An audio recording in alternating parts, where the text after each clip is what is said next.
અને અમને છોડીને જવું જ હતું ને, તો આટલો બધો પ્રેમ અમને શું કામ આપ્યો? એ જ વખતે તારે અમને પ્રેમ આટલો બધો નતો આપવો. અમે તને એક માખણ આપી અને તું સરસ મજાની મુરલી વગાડતો અને તારી મુરલીમાં એટલા અમે પાગલ થઈ જતા કે મારા ઘરના કામ પણ કેટલાય દિવસ સુધી નથી કર્યા.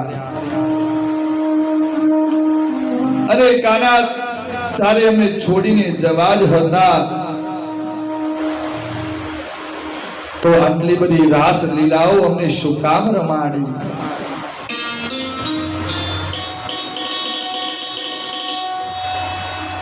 એક ગોપી કનૈયાને કહેવા માટે લાગી કે અમે બધા જ આ રસ્તા ઉપર સૂઈ જઈશું, તમારે આગળ જવું હોય તો અમને ઉપર રથ ચડાવીને જાઓ, પણ એ ગાના અમે તમને વૃંદાવન છોડીને તો કદાપી નહીં જવા દઈએ. અમને મુરલી મધુર વાણી કોણ સંભળાવશે? આ વૃંદાવનની ગાયો વાછડાઓની રક્ષા કોણ કરશે? અમારું માખણ, મિશ્રી, દૂધ કોણ પીશે? તું ભલે અમને ભજવે, પણ તું અમને છોડીને કાના ન જા.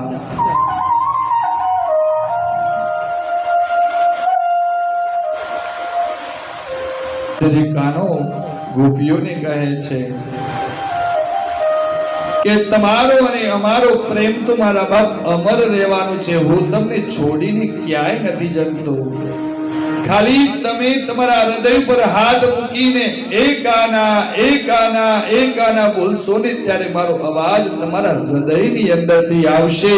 કેમ કે કદાચ હું તમને છોડીને મારા શરીરથી જાઉં છું, પણ મારા બાપ તમને આત્મા ને હૃદયથી છોડીને નથી જાતો. મારો પ્રેમ અને તમારી શરીરની લાગણીનો સ્વભાવ કદાપી હું નહીં ભૂલું. કાના, તો અમને મનાવવા માટે ગમે તેટલું કે, પણ આજે અમે નિશ્ચિત કરીને આવ્યા છીએ કે અમે તમને નહીં જવા દઈએ. ત્યારે આ ભાગવત સુંદર ગોપી ગીતનો ઉલ્લેખ છે. એમનું વર્ણન બહુ વિરહ છે. જયતિ તેધિકા જન્મના વ્રજ શ્રયત ઇન્દિરા શસ્વદત્રહિ જયતિ ધોષ્યતા તેષુ પાત્મયા દુદત્ત શાસ્ત્રવા વિજિતં વદે.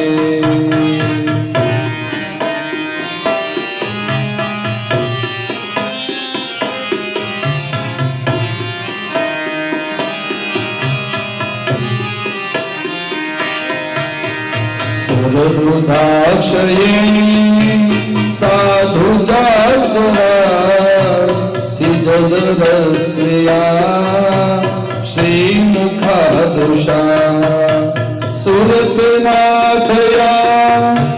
તેર સુદશિકા વરદનિધિનો નેહકી વદ. ગોપીઓ કહે છે કે તારા રથના પૈડાને અમે રોકાવી દઈશું. અરે ગોપીઓ તો એટલે સુધી કીધું કે હમણાં જ કોઈ વૃદ્ધ વડીલ મૃત્યુ પામી જાય તો કાનો એના શોકની અંદર રોકાઈ જાય ને જવાનું બંધ રહે, એવું પણ થાય. ગોપીઓ કોઈ પણ ભોગે કનૈયાને જવા દેવા માટે તૈયાર નથી. ત્યારે કનૈયો ગોપીઓને સમજાવી ચૂક્યો છે કે તમારો ને મારો પ્રેમનો સંબંધ રહેવાનો જ છે, પણ હું તમને પ્રાર્થનાને વિનંતી કરું કે હું ધર્મનું કાર્ય કરવા માટે જાઉં છું, તમે મને જવા દો.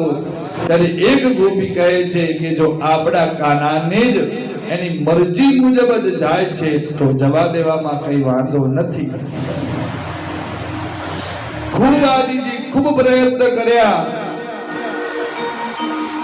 અને એના પછી ભગવાનને પોતાની ગૌશાળાની યાદ આવી.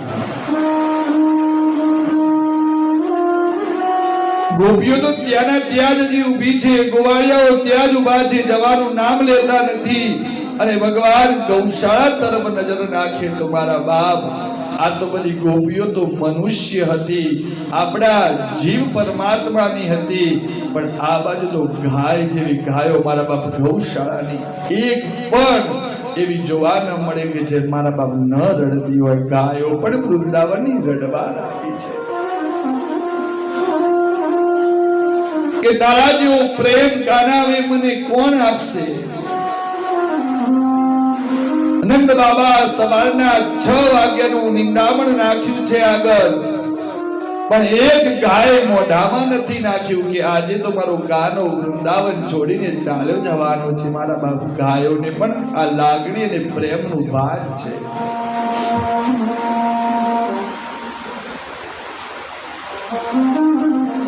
ભગવાનની નજર વૃક્ષો ઉપર ગઈ અને વૃક્ષો ઉપર પણ નજર નાખી તો વૃક્ષોના પાન પણ મારા બાપ દળ દળ આંસુએ રડતા નજર આવે છે. મારા બાપ વૃક્ષો પણ રડ્યા છે.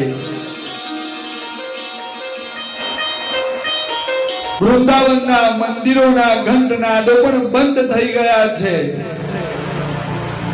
જ્યારે ભગવાનને જવાનો સમય થાય છે ત્યારે કોઈ વૃંદાવનનું કોઈ પણ દ્રવ્ય પદાર્થ એવું જોવા ન મળે કે જેને પોતાના અંદર આત્માથી દુઃખ ન થયું હોય. તેમ છતાં પણ ગાયોને હાથ ફેરવી, પંપાળી, ચુંબન કરી, ગાય માતાને ચરણોમાં વંદન કરી અને ભગવાન હૃદય ઉપર હાથ મૂકતા મૂકતા જાય છે. અને જેવું વૃંદાવન છોડવાનો સમય થાય એટલે પાછા તરત જ પાછા યશોદા માતા અને કૃષ્ણ પરમાત્મા નજર આવે. યશોદા માતા કનૈયાને છેલ્લે કહેવા માટે જાય છે કે તારી આ કાશાની વાટકીઓ, આ તારું મોરપીંછ, આ બધું જ અહીંના અહીં રહેવાનું છે અને આખું જગત સોનું સોનું અને સોનું મારા માટે થઈ જવાનું છે. ફરીથી કહું છું કે કાના, કે મેં તને બાંધ્યો હતો ને એ તું કોઈને કહેતો નહીં. અને માં અને કૃષ્ણ પરમાત્માના બંનેના આંખોમાંથી આગ મળે છે ને ત્યારે પહેલી વાર કૃષ્ણ પરમાત્મા યશોદા માતાને જોઈને રડ્યા છે. મારા બાપ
અમને એકબીજાને જોઈને પોતાની યાદો યાદ કરાવે છે. આ મથુરાના સોના રૂપાના વાસણ શું કામના? મારી કહાની વાંચી તમારા ગોકુળમાં રહી ગઈ છે.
ભગવાન અને યશોદા માતા છેલ્લી વાર એકબીજાને મળે છે ને ત્યારે ભગવાન મનોમન મથુરામાં પહોંચ્યા છે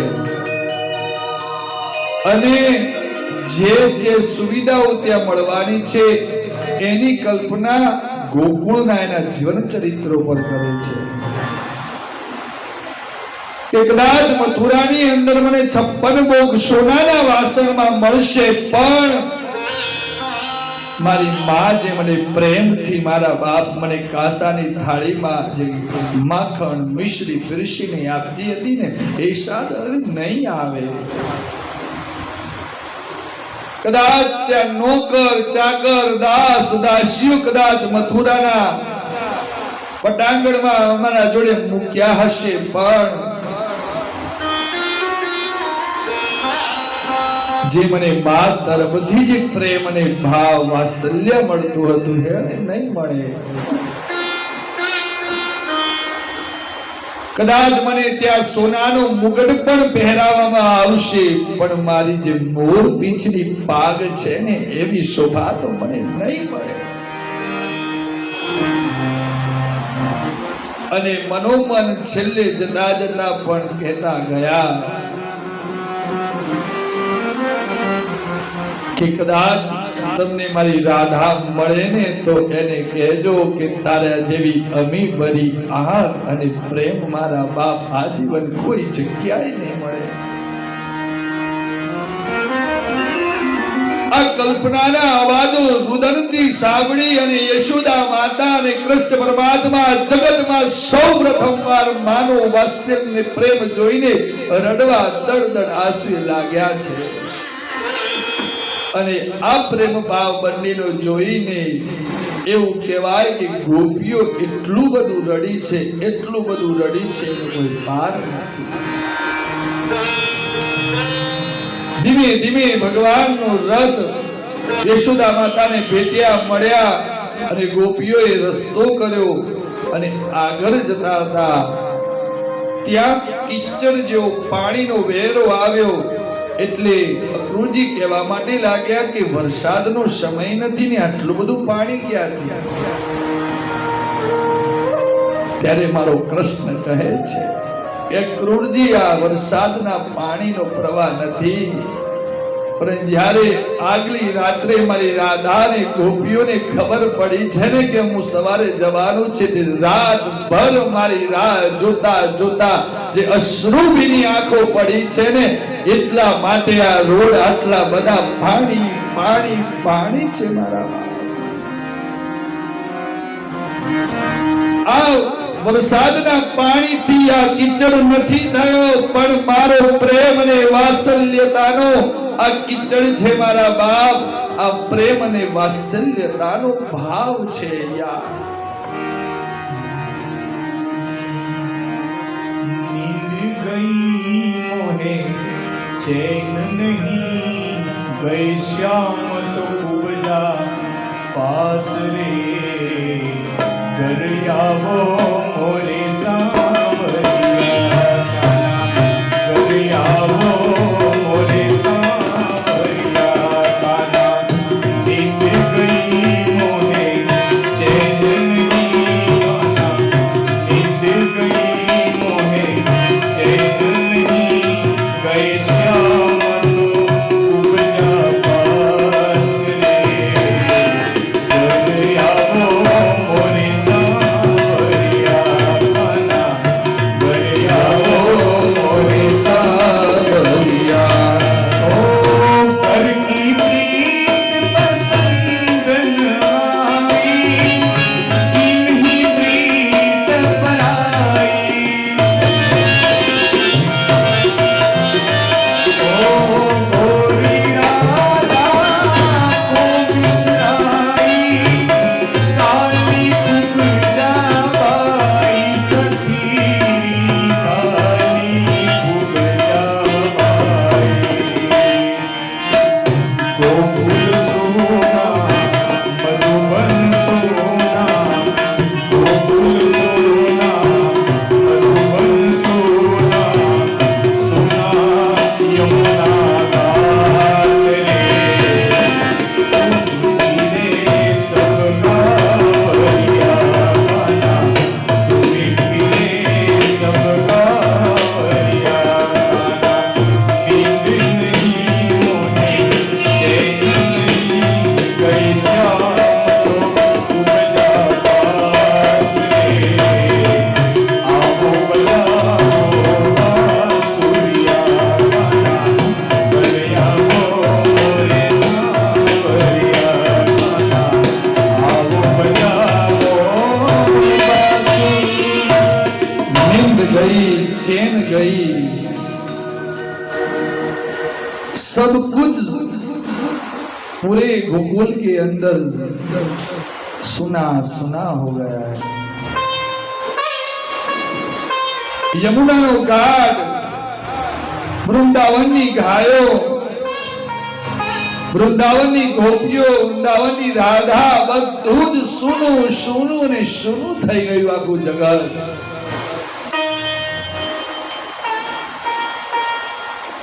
કૃષ્ણ પરમાત્મા છેલ્લે છેલ્લે ભાગવતની અંદર એવું પણ લખ્યું છે કે ભગવાને વૃંદાવનનું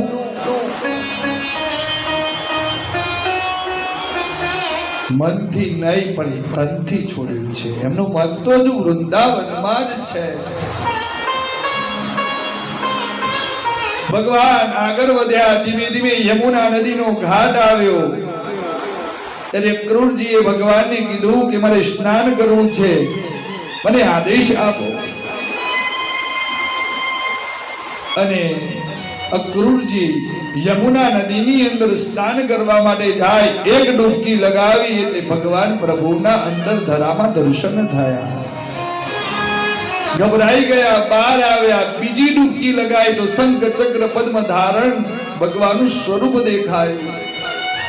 ત્રીજી ડૂબકી લગાવી, પાછા ધરાવા ગયા તો પણ ભગવાનના જ દર્શન થયા. કે શું થાય છે? સ્નાનાદિ નિત્ય ક્રમ બતાવી પાછા રથમાં બેઠા એટલે પ્રભુએ પૂછ્યું કે ક્રૂરજી કઈક દેખાયું? એટલે હસતા હસતા ક્રૂરજી બોલ્યા કે તમારી લીલાનો કોઈ પાર નથી પ્રભુ. તમે જોત જોતામાં તમારા નીર રૂપના મને દર્શન આપ્યા.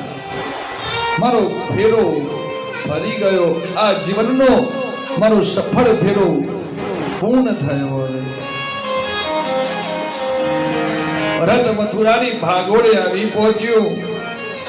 અક્રૂરજી પ્રભુને ઘેર બદલવા આમંત્રણ આપ્યું. ત્યારે શ્રી કૃષ્ણ ભગવાન બોલ્યા કે હવે નહીં, જે કામ માટે પહેલા હું આવ્યો છે પૂરું કરી કાઢું, પછી તો મારે તમારે ઘેર આવવાનું જ છે ને ચિંતા ના કરો. પહેલા તો અહીંયા હું મારા મામાને મળવા માટે આવ્યો છું, એટલે મારે કામ એ પહેલા પૂરું કરવું છે. આ જગતને અધર્મથી દૂર કરી આ જગતને ધર્મની સ્થાપના કરવી છે, એટલે પહેલા એક કામ પૂરું કરી લઈએ, પછી બીજી વાત. આપણે ઘરેથી કામ માટે નીકળ્યા હોય, જે કામને મહત્વ આપવાનું છે એ જ કામને આપણે મહત્વ આપતા હોઈએ છીએ. પછી કદાચ કોઈ કામ યાદ આવી જાય તો પણ કહીએ છીએ કે પછી કરી લઈશું. પાછું અમુક ને તો કેવું હોય, ખાસ કરીને જેના લગ્ન થઈ ગયા હોય એની તો દશા બિચારાની અલગ જ હોય. ઘરેથી કીધું હોય કે તમારે હેવમોનનું આઈસ્ક્રીમ ગમે તે કરીને લાવવાનું છે. દુકાન ઉપર જાય, હેવમોનનું આઈસ્ક્રીમ માંગે તો પરણેલો પુરુષ જો કદાચ દુકાન વાળો એમ કહી દે કે નથી, તો તરત જ એને ફોન કરીને પૂછવું પડે કે હેવમોનનું આઈસ્ક્રીમ નથી, વાડીલાલ છે, લાવ. એમને જાતે તો એની તાકાત નથી કે નિર્ણય લઈ શકે.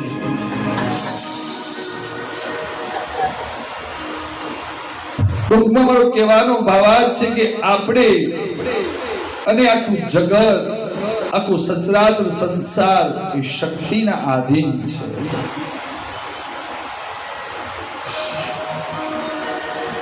અક્રૂરજીને કીધા પછી શ્રી કૃષ્ણ ભગવાન પોતે મથુરાની ભાગોળે આવ્યા. એમનું સ્વાગતા કરવામાં આવ્યું. એક ભવનની અંદર એમને ઉતારો આપવામાં આવ્યો.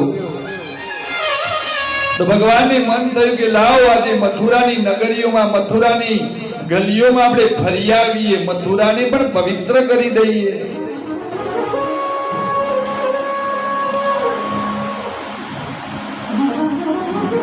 શ્રી કૃષ્ણ ભગવાન પોતાના મિત્રો સાથે મથુરાની ગલીઓમાં ફરવા માટે નીકળ્યા. પિતાજીની આજ્ઞા લીધી કે પિતાશ્રી અમે મથુરાની ગલીઓમાં જઈને આવીએ છીએ. નંદજી બોલ્યા કે જો બેટા, આપણે મહેમાન ગતિએ આવ્યા છીએ. અહીંયા ગોકુળ ને વૃંદાવન તારું નથી. અહીંયા તોફાન કરતો નહીં, કોઈને હેરાન કરતો નહીં, નકર મારે સાંભળવું પડશે. પિતાશ્રી કે અમે ચિંતા ના કરો, અમે તો ખાલી ફરવા માટે જઈએ છીએ. નંદ બાબા કહેજો તો ફરી આવો. કનૈયાએ હસીને જવાબ આપ્યો કે પિતાજી, આટલા બધા સરસ મજાના ફરવાલાયક જગ્યા છે તો કંસ અમારા આપણા મામા છે, મામાના ત્યાં તો ફરવાનો ભાણિયાને હક હોય ને, અમે ફરીને આવીએ. ભગવાન મિત્રો સાથે ફરવા માટે જાય અને સામેથી ધોબી બધા પોટલા લઈ અને આવતો હતો.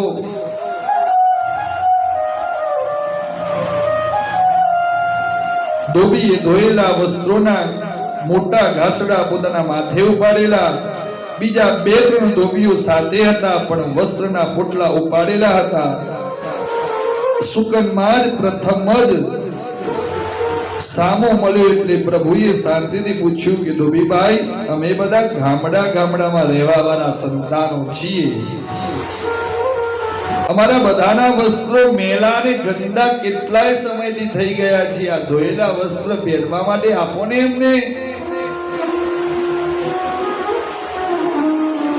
આટલું સાંભળતા જ ઘરેથી કદાચ એ ધોબીને પોતાની ઘરવાળી જોડે ઝઘડો થયો હશે કે શું, ભગવાન ઉપર ચીડાઈ ગયો. શું મફતના કપડા લેવા છે? આ તો મારા ગ્રાહકના કપડા છે, અમે તને શું કામ આપીએ? ન બોલવાના શબ્દો છે. પિતાશ્રી સુધી બોલ્યો, માતાશ્રી સુધી બોલ્યો એટલે ભગવાનને આવ્યો ક્રોધ અને એ ધોબીને એના ગળાનો ભાગ પકડી અને પછાડ્યો અને મોતને ઘાટ ઉતાર્યો. એટલે આજુબાજુના બધા જેટલા ધોબીઓ હતા એ બધા પોટલા મૂકીને નાસી ગયા કે અહીંયા પંગો લેવા જેવો નથી. આ ભાણિયો તો આકરો છે. હજી તો જોવો શું થાય છે. આટલું આગળ બધા પોટલામાંથી કપડા હતા, એ કપડા બધા મિત્રોએ સરસ મજાના પહેરી કાઢ્યા. કોઈકને ટૂંકા પડવા માંડ્યા, કોઈકને મોટા પડવા માંડ્યા, કોઈકને લાંબા પડવા માંડ્યા. અને આગળ જતા જ પાછી બીજી દુકાન દરજીની આવી. એટલે દરજી આ ધોબીઓને જે નુકસાન થયું, જે થયું એ બધું જ જોઈ ગયો હતો. એટલે કે અહીંયા કશું બોલાયું છે નહીં, તક ઝડપી લઈએ. આપણો ભાણિયો આવ્યો છે ઘણા બધા વર્ષોથી.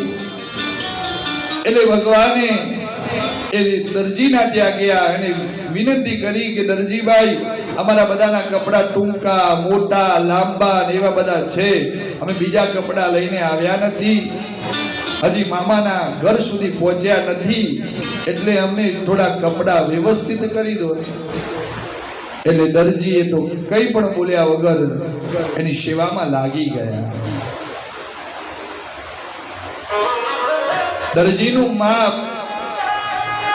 એના કપડાના લેવા લાગ્યા અને ત્યાં ઉભા જ દરજીએ બધા જ કપડા સરસ મજાના સીવી દીધા.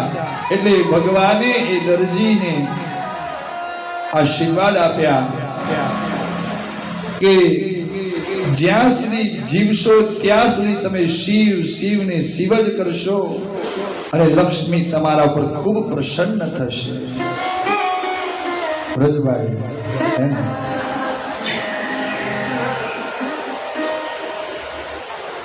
અને ભગવાને આશીર્વાદ આપી અને સુંદર મજાના વસ્ત્રો આગળ પહેરીને ગયા. નંદ બાબા દૂરથી જોયા, બધા મિત્રોને સમજી ગયા કે આ દીકરો અહીંયા ઠેકાણે તો નથી જ રહ્યો, કોકને પજવીને આવ્યો છે, કપડા બદલાયા છે.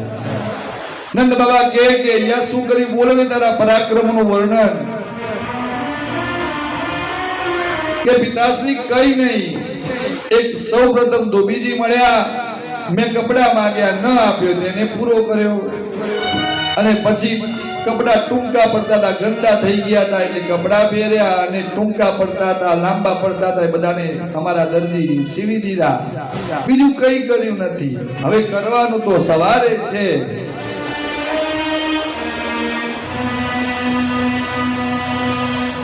ભગવાને રાત્રિના સમયે ઉતારી ગયા અને જેવી ભગવાને પોતાની પાગ નીચે ઉતારીને તરત જ પાછી માતા યશોદાની યાદ આવી કે હું જ્યારે ગાયો ચરાવીને પાછો આવતો ને ત્યારે મારી માં દરવાજાની અંદરથી જ મારી પાગને લઈ લેતી, મારી કામળીને લઈ લેતી, મારી લાકડીને લઈ લેતી અને મને સુંદર મજાના પગ ધોવી દેતી, મોઢું ધોવી દેતી. હવે અમારો પ્રેમ મને ક્યાંથી મળશે? જેવી મોજડી ઉપર નજર ગઈ ત્યારે એ જ વિચાર અને બધી ગોપીઓ, રાધા, યશોદા માતાને યાદ કરીને ભગવાન આખી રાત સૂયા નથી.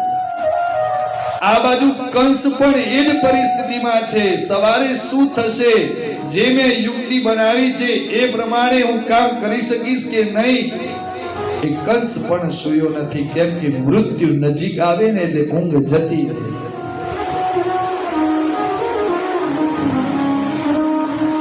ભાગવતની અંદર કીધું છે, પ્રભુ પોતાના ઉતારામાં નંદજી સાથે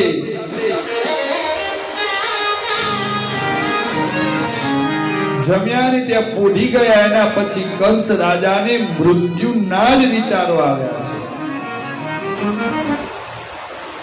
જાત જાતના મૃત્યુના ડરાવના સ્વપ્ન કંસને આવવા લાગ્યા, અપશુકનો દેખાવા લાગ્યા.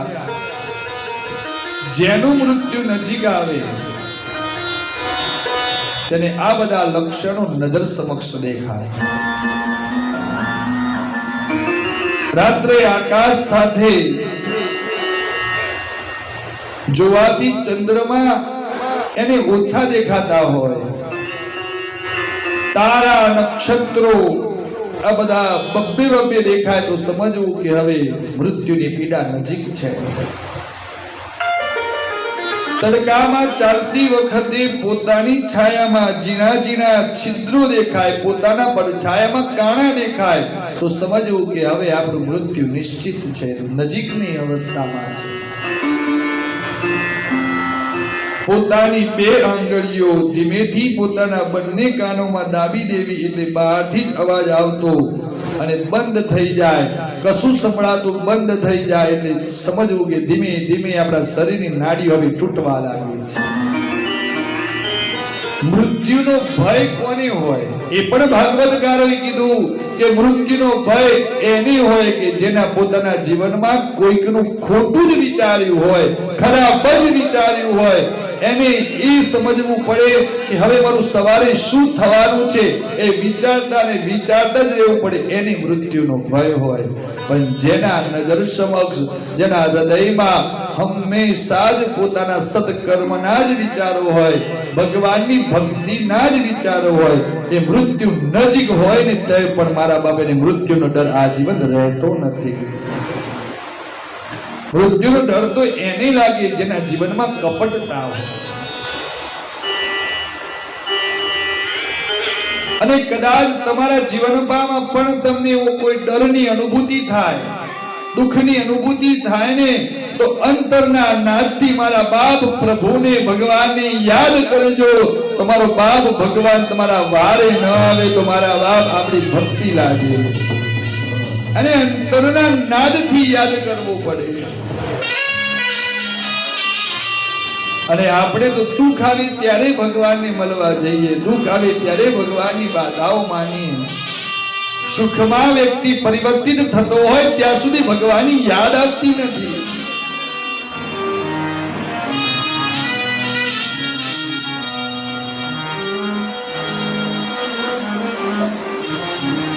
ડાકોરની અંદર વિજયસિંહ નામનો એક ભક્ત, એને દ્વારકાધીશના દર્શન કરવા માટે જાઓ, પણ એના જોડે સંપત્તિ નહીં, પૈસા નહીં, એ વખતે કોઈ સાધનોની એવી સુવિધા નહીં. અંતરનો નાદ શું કામ કરે છે એનું નાનું ચકનું દૃષ્ટાંત આપી અને ભગવાનની આપણે કંસના મોક્ષની કથા તરફ આગળ વધીએ, અને પછી તરત જ આપણે લગ્નની અંદર લાગી જઈએ.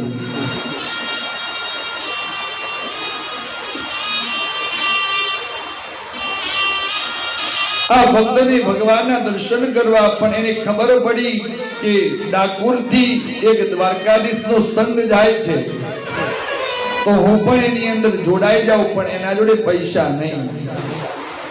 સંઘ જ્યાં જતો હતો ગાડા ભરી ભરીને, ત્યાં આગળ આ ભક્ત આવ્યો. વિજયસિંહ કહેવા માટે લાગ્યો કે મારે પણ ભગવાનનું કામ કરવા માટે, ભગવાનના દર્શન કરવા માટે આવું છે, પણ મારા જોડે પૈસા નથી. ત્યારે એના વહીવટ કરતા હોય મંડળના કહેવા માટે લાગ્યા કે લઈ જઈએ, પીરસવા માટે કામમાં આવશે, કપડા ધોવા માટે કામમાં આવશે, આપણે જ્યાં રોકાઈશું ત્યાં સાફ સફાઈ કરવા માટે કામમાં આવશે. પૈસાનું શું કામ છે, લઈ જઈએ. ભક્ત દેખાય છે, ભગતડો છે,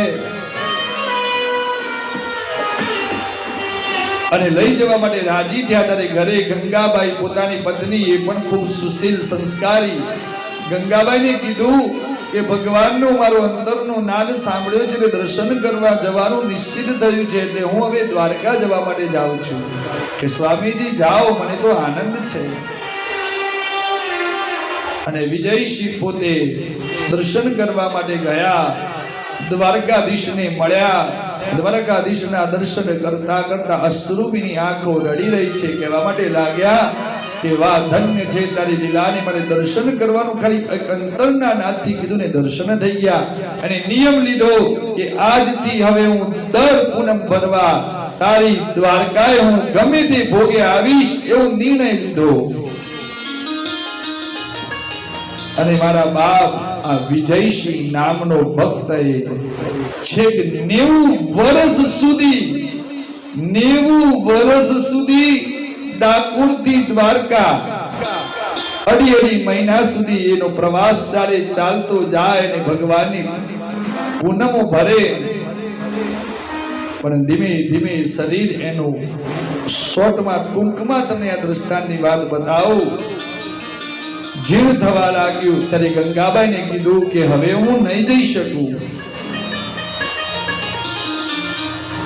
પણ ધીમે ધીમે પોતે ગયા અને છેલ્લી વખત દ્વારકાધીશને કહેતા આયા કે જો દ્વારકાધીશ, જેને એક ભાઈબંધો વાત કરે ને એવી રીતે કે 90 વર્ષનો સંબંધ હતો, 1 વર્ષનો નતો. આપણે તો કદાચ કોઈ છોકરાનું, આપણા છોકરાનું ગોઠવાતું ન હોય, આપણને વિઝા ન મળતા હોય, આપણે કોઈ દુઃખોથી પીડાતા હોઈએ તો માનીએ કે 11 પૂનમ તારી ભરે, 12મી પૂનમે તો પાછા આપણે બંધ થઈ જઈએ. આપણી પૂનમો આવી હોય, આપણી ભક્તિ આવી હોય, પણ 90 વર્ષનો સંબંધ હતો એટલે દ્વારકાધીશને કહેતા ગયા કે હવે જો તમે ભલે રાજા રહ્યા હોય પણ તમને સીધે સીધી મારી વાત અંતરની કરું કે હવે મારું શરીર આવી રહ્યું છે, હવે હું નહીં આવી શકું. અરે દ્વારકાધીશે કીધું કે એકવાર ખાલી તું આવજે. અરે ભગવાન, હું નહીં આવી શકું. અરે તારે એક વાર તો આવવું જ પડશે. કદાચ તું નહીં આવી શકે ને મારા બાપ, તો હું તને ગાડું લઈને દ્વારકાથી છેક ડાકોર આવી. એ વિજયસિંહ બીજો કઈ નહીં મારા બાપ, આપણો પોતાનો બોડાણો, એ જ બોડાણો, એ જ વિજયસિંહ. અને ભગવાને એ જ વખતે દ્વારકાધીશે નામ આપ્યું કે આજથી તારું નામ બોડાણો. બોડાણો એટલા માટે કે તું ગાંડો થઈને મારા જોડે જોડાયો છે, એટલા આજથી તારું નામ બોડાણો છે. હું તને ગાડું લઈને છેક લેવા આવીશ, તેની ચિંતા ના કર, પણ એક વાર તારે આવવું પડશે. ભગવાન જોડે વચનમાં બંધાયા. ફરીથી પૂનમ આવી, અર્ધે સુધી આવ્યા અને થાકી ગયા. ભગવાનને યાદ કર્યા. ભગવાન ગોવાળિયાનું રૂપ લઈ અને ગાડું લઈને જે આવવાનું કીધું હતું ને, એ ગાડુના એ રાત્રે આરામ કરતો હતો અને ભગવાને એ સારથી ગોવાળિયાનું રૂપ લીધું અને બોડાનો પાછળ આરામ કરતો કરતો જાય. સવાર પડે અને ત્યાં ભગવાનને થાક લાગ્યો એટલે એમને લીમડો જોયો. ભગવાનને દાતણ કરવાનું મન થયું. હતો કડવો લીમડો. દાતણ તોડ્યું અને ખાલી સ્પર્શ થયો ને તે આખો લીમડો મારા બાપ કડવો મીઠો થઈ ગયો. તો પ્રભુના હાથ હતા. ભગવાને દાતણ કર્યું. સવારનો સૂરજ ઉગ્યો ને એટલા તો છેક ડાકોર થી દ્વારકા. બોડાણાએ આંખો ખોલી ત્યારે એના દ્વારકાના દર્શન થયા.